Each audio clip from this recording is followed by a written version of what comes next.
एक देश में एक राजा था जिसका शयन कक्ष बहुत ही सुंदर तरीके से सुसज्जित था। पलंग के ऊपर एक बहुत ही सुंदर सफेद रेशमी चादर बिछी थी, किंतु चादर की तहों में एक खटमल रहता था। वह राजा का खून चूसता था और इस प्रकार अपना समय आनंद पूर्वक व्यतीत करता था। एक दिन एक पिस्सू रेंगता हुआ शयन कक्ष में आया। खटमल ने उसे देखा तो उसे तुरंत बाहर जाने का आदेश दिया। पिस्सू ने खटमल से कहा, श्रीमान, यह किसी अतिथि से बात करने का ढंग नहीं है। एक अतिथि का मीठे शब्दों और भोजन के द्वारा स्वागत करना चाहिए।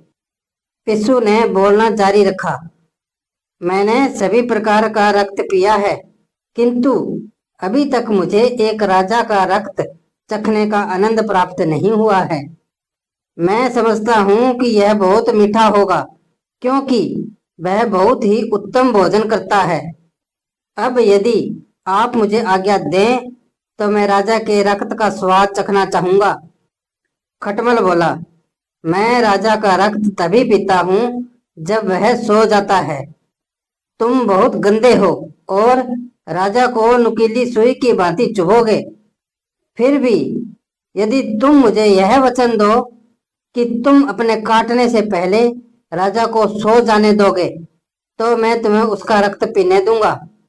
मैं वचन देता हूँ, पिस्सू ने उत्तर दिया। मैं यह भी वचन देता हूँ कि तुम्हारे रक्त पीने के बाद ही मैं उसका रक्त पीऊंगा। जब दोनों बातें कर रहे थे तो राजा आया और पलंग पर लेट गया। पिस्सू के मुंह में पानी आ गया। उसने राजा के सोने से पहले ही उसे काट लिया। पिस्सू का डंक नुकीली सुई की भांति पहना था। राजा उछल पड़ा और अपने नौकरों को पुकारा, किसी कीड़े ने मुझे काट लिया, उसे ढूंढो और मार दो, जिससे कि मैं चैन से सो सकूं। जब पिस्सू ने यह सुना तो वह पलंग के एक कोने में छिप गया। राजा के नौकर आए और पैनी नजरों से बिस्तर को देखने लगे। उन्होंने चादर की तहों में खटमल को ढूंढ लिया और उसे मार डाला। अनमोल सीख, अजनबियों पर भरोसा नहीं करना चाहिए।